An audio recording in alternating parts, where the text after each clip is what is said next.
New Super Mario Bros. Wii isn't known for being the most difficult Mario game ever, but World 9 fills up that department, especially with 9-7. Most of the ground is covered in ice, and not only that, but munchers are underneath most of it. That might not seem like that big a deal, outside of the fact that fire piranha plants are all over the place melting all the ice. Yeah, there's no time for lollygagging. You're kind of forced to rush through the level to avoid dying. The difficulty just ramps up as you move along too. You'll find these brown spikes with hitting Goombas in them, to ice with nothing underneath but a death pit, and those horrible fire bros that melt half of your platform after throwing just 1 or 2 fireballs. I do have to admit that if you just run through the level, it's really not that bad with some practice, but trying to get the star coins on the other hand is a different story. The second one is really obnoxious because you have 2 options. 1. Wait for the piranha plants to melt the ice, which makes it hard to move on since the ice ahead of you is probably melted. Or 2. Throw a fireball yourself and melt half the ground in front of you. And then the third star coin is in the most ridiculous spot. You have to let the fire bros melt specific parts of the ice, or you have to do it yourself. But you can't melt too much ice, or the star coin will be impossible to get. 9-7 is all sorts of evil, and to think we're only just getting started. Of all the new Super Mario Bros. Titles, Luigi U is probably my favorite of the bunch for the more compact and interesting levels. Except for 9-6. Yeah, this one is just garbage. As you can see, there's a bajillion fire bars you have to avoid, and they've been scaled up significantly for reasons I can't really comprehend. Now yes, this is a relatively short level, but I found myself dying over and over and over again because of the freaking fire. And I'll tell you, I tried everything to get through this. From using different power-ups, to Mario physics, to Mini Mario, to smashing my head on the wall, nothing seemed to work. Like seriously, look at this! Is it even possible to dodge this crap? Well, it turns out there is an actual strategy. You need to take the name of the level very literally. It's called Fire Bar Sprint, and well, they aren't kidding. If you start running at just the right time and don't slow down, you can actually avoid all of the fire. I couldn't get the timing down perfectly, but after several attempts, I did manage to get to the end. But even after all of that, I got one more slap in the nuts. Notice how they put this third star coin under these blocks, and I can't break them because I got hit by the fire. Yeah, that's a real good one, Nintendo, thanks. Making me feel real good about myself. I'm sure some of you expected this game to pop up at some point.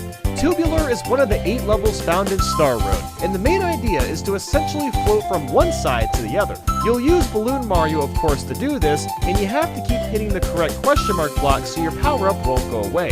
While all of this is happening, you have a barrage of enemies to avoid, and you can't get hit at all because there's no ground to land on. So the pressure is on, and you have to learn when enemies are going to hurl fire or baseballs at you to avoid them. Thankfully, this level is short, but you'll spend a long time here just trying to get through it. I do have to admit that it is one of the more creative Mario levels. This seems like something you would find in Super Mario Maker, and that's pretty neat. I'm not sure how the idea of adding a vertically based pinball level into a 3D platformer made it past the drawing board, but here we are now. Mario Sunshine's Pachinko Machine is one of the game's most frustrating levels to complete, and for all the wrong reasons. The initial idea is pretty cool. You launch Mario up to the top and aim for certain areas to get the red coins. Here's the problem. Messing up any of your jumps will kill you, forcing you to start all over. Why couldn't we just get sent back to the start if we mess up? That wouldn't have made the level any easier, we just get to try again faster.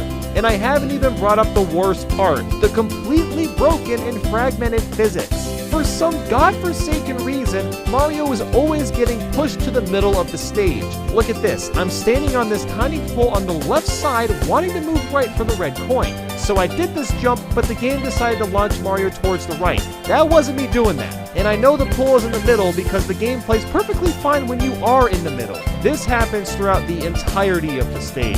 You just kind of have to guess when to stop using FLUDD or when to ground pound since you don't know what the game is going to do to you. And even after you do get all the 8 red coins, the shine spawns back inside the machine, forcing you to go back in yet again and risk dying because of the physics. Thankfully, this level is short, which is why it's so high on the list, but man is it annoying. Mario Odyssey is definitely one of the easier Mario games out there. but like most modern Mario titles, they save the hardest level for last, and Darker Side is no exception. What we have here is basically a giant marathon.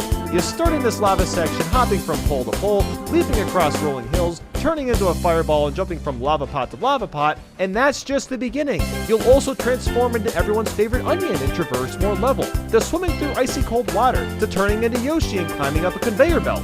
Next, of course, is following this flower path, to a wall jumping obstacle course, to flying for 3 years, to flinging yourself over lava with forks, and seriously, it just never seems to end. But the most difficult part has to be this cloudy section with all these burbos. These spiky little brats surround you, making it hard to knock them out. And out of nowhere, you also have to avoid several pulse beam lasers, and it just turns into a giant madhouse. And if you die at any point during this, you go all the way back. Now, with all this going on, you might be wondering why this isn't number 2 or 3 on the list. See, here's the thing. Mario Odyssey is very generous to the player in terms of shortcuts and health. There's lots of places you can find hearts to heal. Talking to this pyramid will actually get you 6 hit points, so that helps tremendously, especially in the cloudy section I talked about. But even more ridiculous is you can skip huge chunks of this level fairly easily. By shaking the controller while sliding with Glide On, you can gain ridiculously good height and skip that entire cloud section and the Donkey Kong section with ease. And we're not done with long levels yet. Mario 3D World's Champion Road requires you to be a champion to complete this. You have to avoid some Octogoombas, Fire Bros, Charge and Chucks while running across really skinny platforms, and that's not half of it. You'll be jumping across stupidly fast beat blocks, to narrowly avoiding Kamek's fireballs with ground that falls underneath you, to sprinting across endless boost panels, and like Darker Side, it just goes on for ages. It was hard to decide if this or Darker Side was more difficult, and really it depends on your scenario. Playing through Champion's Road while using Peach in a Tanuki suit makes a lot of the jumps way easier and more manageable, especially for that brutal ending segment. So in that regard, I'd say it's more fair, but I had to take into account playing this without the power-ups. The transition is basically like mowing the grass with a lawnmower to mowing the grass with a pair of scissors. The jumps become much trickier and more precise. In fact, I don't think I've ever even completed Champion's Road without some form of a power-up. And as you'd expect, dying once takes you back to the beginning. So factoring all that in, I'd say Champion's Road is slightly more brutal than Darker Side. Plus, you weren't given any mushrooms or power-ups on the stage to help out. You just gotta do it all at once.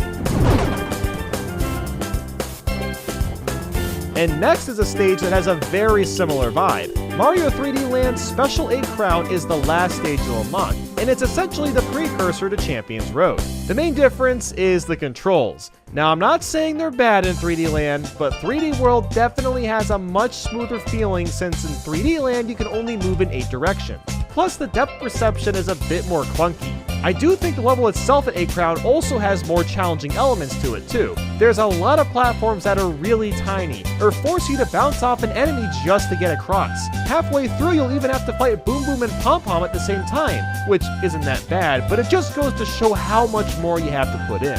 Now, like 3D World, you can of course use the Tanuki Tail to help out, but even then this stage is killer just because of the amount of crap that's getting thrown at you. I mean, at the end you have 2 fire bar segments that require pristine movement to avoid, and then there's this obnoxious fire maze part with clone Marios following you from behind. And the bomb part where they just fall from the sky is pretty scary as well. You kinda just have to hope you don't get hit because tons of them fall at once and you don't know where they're gonna come from.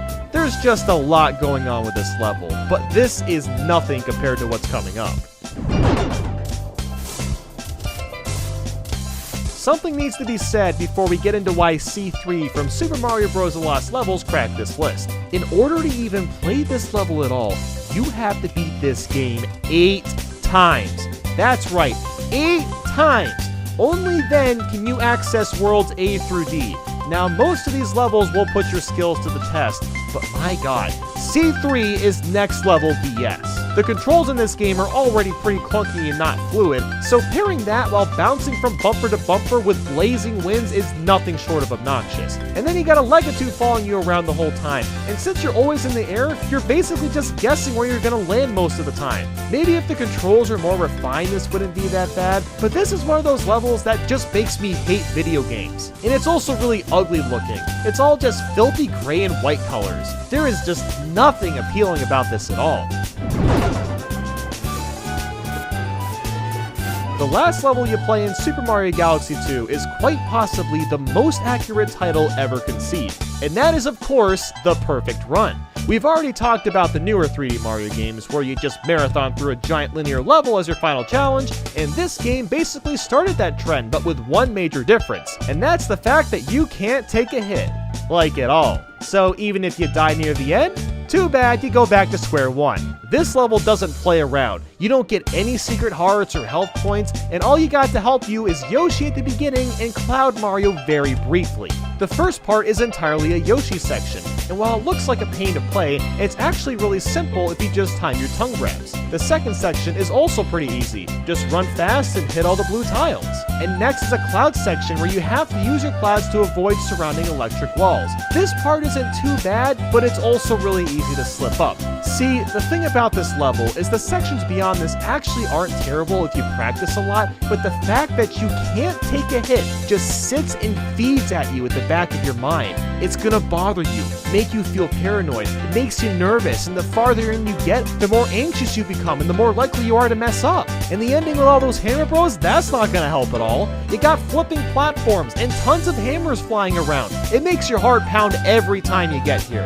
Dying at any point during this just feels like a huge defeat. It's almost demoralizing in this weird way that I can't even describe. But man, it is incredibly satisfying when you kill all those boomerang bros and do beat the level. You actually feel like a god the first time you do it because of the pure skill you must have to make it through. Now the level that's number 1 on the other hand,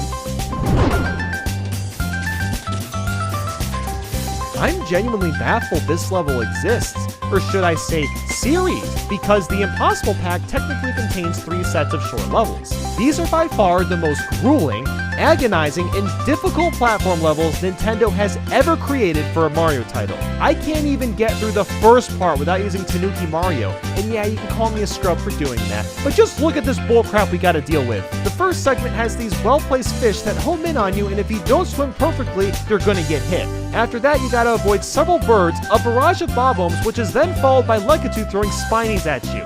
I have gotten past this part a couple of times, but not any farther without the Tanuki suit. So after that, there's Hammer Bros and Chain Chomps to avoid. Unless you're doing what I'm doing right now, then you can just kind of blast through it. And that's just the first part. The second part is really narrow, requiring tons of precise wall jumps to avoid all the fire bars. After that is several rotating platforms that would require even more ridiculous wall jumps, or for me, I can just fly over everything. Then the third part is a castle that has rising poison and tons of unstable platforms and enemies to watch out for. And keep in mind, you're supposed to do all this as normal Mario.